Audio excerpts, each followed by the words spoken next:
de los colegios militares son devotos porque piensan que para defenderse hay que matar a otro. Buenos días, buenas tardes, buenas noches. Muchas gracias por estar de nuevo acá en el canal viendo un video.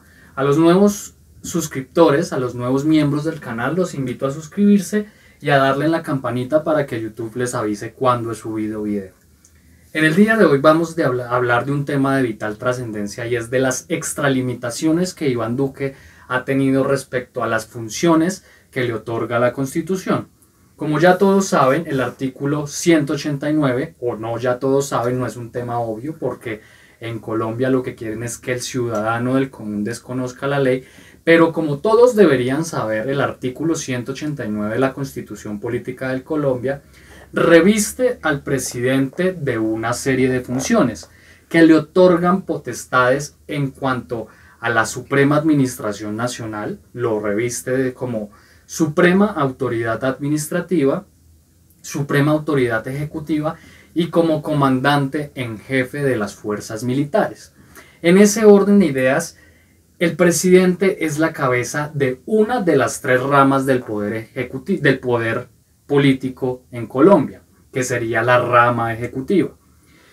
Colombia es un estado tripartita, tiene otras ramas del poder público que son la legislativa, el Congreso de la República y la rama judicial, en cabeza de nuestras tres altas cortes. La Corte Suprema de Justicia, que conoce no solamente de temas penales, que son los que están conociendo la compra de testigos y el fraude procesal de Álvaro Uribe Vélez, que es un proceso de naturaleza penal, sino también conocen procesos de naturaleza civil, comercial y laboral. Otra de las altas cortes, son tres, es la Corte Constitucional, que salvaguarda los valores, principios, la parte orgánica y dogmática de la Constitución.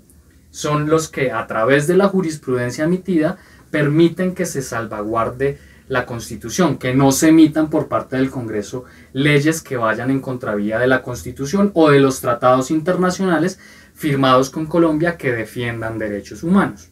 Y como tercera alta corte tenemos el Consejo de Estado, que es aquella que se encarga de conocer todo aquello inherente a la jurisdicción administrativa, a los litigios que se adelantan contra el Estado, las reparaciones directas, todo este tipo de demandas contra el Estado, que se demoran años porque el Estado busca esa dilación a través de los años para que la gente desista de esos procesos. Y todo este carretazo es importante que lo sepan porque esta formación jurídica al gobierno le conviene que ustedes la desconozcan, pero que es un factor muy importante para ese civismo, ese comportamiento en sociedad como ciudadanos asociados del Estado colombiano, en el entendido que por estos días, por el tema de la medida de aseguramiento contra Uribe, salió la propuesta del uribismo de acabar esas tres altas cortes y crear solamente una. Esto supondría el fin de la Corte Constitucional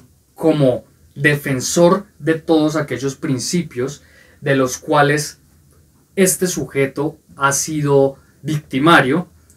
Acarrearía acabar con las salas independientes de la Corte Suprema, la sala civil, la sala comercial, la sala laboral y la sala penal.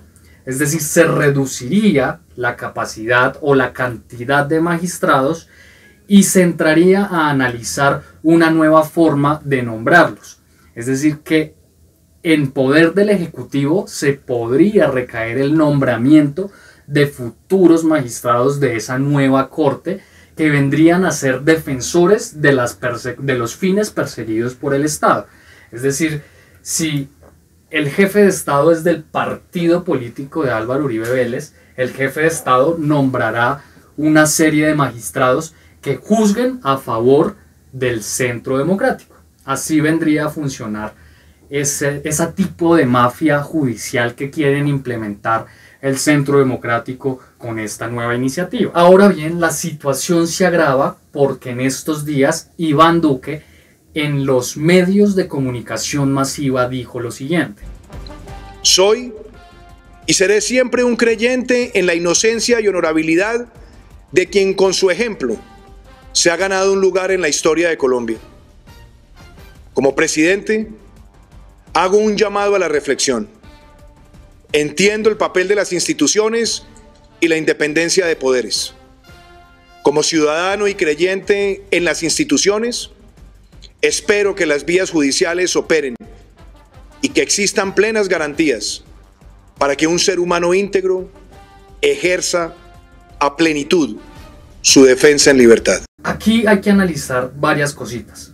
La primera es que, en contraposición a lo que dijo el presidente en 20 segundos, está lo que dijo la Corte Suprema de Justicia en 1500 hojas que sustentan la viabilidad de encerrar a este sujeto. Adicional a esto, en contraposición, está que Iván Duque dice que las personas tienen derecho a defenderse en libertad. Es decir, que Uribe Noguera, el violador y asesino de Yuli Zamboní, tendría derecho a defenderse en libertad. Y no es decir que Álvaro Uribe Vélez sea un violador, pero hay que tener en cuenta el contexto que rodea a Álvaro Uribe Vélez, el contexto de que su familia, la sobrina, el hermano está siendo investigado por el fundación, apoyo de grupos paramilitares y por homicidios dentro de su finca. La sobrina está condenada en Estados Unidos por narcotráfico. Y todo ese entramado de narcotráfico, de política manchada por el narcotráfico y por asesinatos que lo rodean. Es decir, el contexto acarrea que este señor no tiene derecho a defenderse en libertad. Más porque lo están condenando por fraude procesal. Y la Corte muy claramente dijo, si una persona es indiciada o se le imputa el delito de fraude procesal, es decir, que ya tergiversó el curso o la idoneidad del desarrollo de un proceso judicial, puede incurrir en la misma conducta si se defiende en libertad, más si se está hablando de la persona más poderosa en Colombia, no solo en aspectos políticos, sino también una de las más poderosas en aspectos económicos. Y el tercer aspecto que hay que analizar de estas afirmaciones de Duque es que Duque ya no es el presidente de 12 millones de personas que lo eligieron, o menos de 12 millones de personas. Duque es el presidente de los que votaron por él, de los que votamos por Petro y de los que se abstuvieron de votar, de los que también votaron en blanco. Es decir, que ahora sobre su figura de jefe de Estado y de máxima autoridad ejecutiva recaen los intereses de todos los colombianos. Iván Duque no puede salir a afirmar que él cree en la inocencia de Uribe. Como máxima autoridad y como representante de los colombianos, él tiene una voz bastante fuerte respecto a sus afirmaciones. Si el presidente sale a decir que no hay plata, se le tiene que creer porque es el administrador de esta finca llamada Colombia. Si Iván Duque sale en público a decir que cree en la inocencia de Uribe, su palabra debería creérsela todos los colombianos. No la creemos porque sabemos que Iván Duque es un payaso, pero las personas que no tienen el criterio que usted tiene y que no tienen el criterio que yo tengo y que no tienen una mínima formación política o cívica, van a creer en la palabra del presidente, y más en un país con altos índices de ignorancia como Colombia. Es decir, con esa afirmación de que Iván Duque cree que Álvaro Uribe Vélez es inocente, se está inmiscuyendo de una vez en una decisión judicial que debe ser autónoma. Pero Iván Duque no se cansa de cagarla. A pesar de la gravedad de esas primeras afirmaciones dichas, salió Iván Cepeda a decir que iba a tomar medidas judiciales ante medios internacionales porque esto claramente afecta el desarrollo democrático de Colombia. Cuando la rama ejecutiva se inmiscuye en las decisiones de la rama legislativa y la rama judicial, se está incurriendo en ser una dictadura, se está incurriendo en acciones totalitaristas. La separación de poderes tripartita es un fundamento o es un aspecto de vital importancia para el desarrollo de una democracia en el siglo XXI, en el desarrollo de un Estado social de derecho, de un Estado de bienestar, de un Estado de derecho, de un Estado liberal burgués, de todo tipo de Estado. Esa separación tripartita es vital. Incluso en las monarquías como España, la separación del Parlamento con la separación de la monarquía y la separación del primer ministro como suprema autoridad ejecutiva es vital para el desarrollo democrático. Es por esto que es necesaria la intervención de la justicia internacional o de los medios internacionales descentralizados según las regiones para que entren a investigar este asunto. Pero al saber Iván Duque que se iban a tomar acciones judiciales internacionales en instancias internacionales contra él, decidió seguir cagándola afirmando lo siguiente. Yo no estoy atacando a la justicia, yo no estoy atacando las instituciones, lo dije desde mi primer pronunciamiento. Soy y seré siempre un respetuoso de las instituciones y me corresponde a mí como presidente de la República. Pero también he sido claro en lo que dice el artículo 20 de nuestra Constitución. Dentro de la libertad de expresión, yo estoy haciendo un llamado a una gran reflexión nacional. ¿Cuál es esa gran reflexión nacional? Salgámonos por un momento del caso en específico. Hablemos sobre el derecho de los ciudadanos a la presunción de inocencia, y esa presunción de inocencia debe tener como línea general el poderse defender en libertad. Yo siempre lo he creído, pero además no es un tema también de la coyuntura, es un tema que usted ve mis debates en el Senado, lo dije en repetidas ocasiones, y además hemos visto cómo hace unos meses el propio fiscal general de la Nación sacó una directiva donde claramente se dice que las medidas de aseguramiento son excepcionalísimas. Y son excepcionalísimas, ¿por qué? Porque solamente deben aplicarse a aquellas personas que tengan probada trayectoria criminal que pueda poner en riesgo la administración de justicia. Veamos la hipocresía política de los que dirigen el país. En la primera parte de esta tesis que pregona Iván Duque, dice que él respeta la institucionalidad y la separación de poderes, pero se caga esta frasecita tomándose la atribución de hacer un análisis jurídico y emitir un juicio de valor respecto a la decisión de la Corte, dando argumentos jurídicos respecto a la viabilidad o a la inviabilidad de la Corte en su decisión. Con la segunda afirmación de este video, Iván Duque se caga lo que está diciendo de primeras.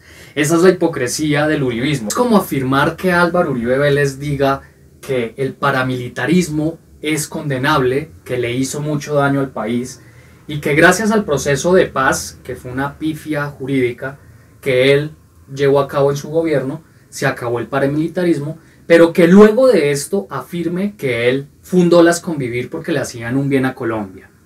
Ven cómo el entramado argumentativo de la clase política es hipócrita, pero la gente no sabe leer entre líneas. Salen dos pelagatos a decir que protestan contra la dictadura de Colombia, que protestan contra Iván Duque y apoyan a Álvaro Uribe Vélez.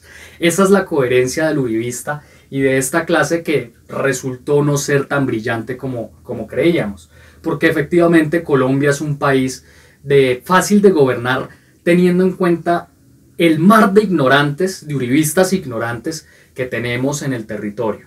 Y más grave aún es que Iván Duque en esta video afirme que él durante sus años de senador defendió que la gente se pudiera defender en libertad. Iván Duque ya no es senador de Colombia, no puede hacer estas afirmaciones. Iván Duque ya no representa los intereses del Centro Democrático, sino de los más de 52 millones de colombianos. Es una pifia mental, es un payaso. Y que a pesar de que presuntamente Iván Duque se fue elegido con un fraude electoral, con una compra de votos, el tipejo se posesionó el 7 de agosto como presidente de 52 millones. No puede defender solamente un sector empresarial, un sector bancario y un sector político. Tiene que defender el pluralismo, la multiculturalidad y todos esos conceptos que componen la supuesta constitución con la que este hijueputa se limpia el culo. Entonces, muchas gracias por ver el video.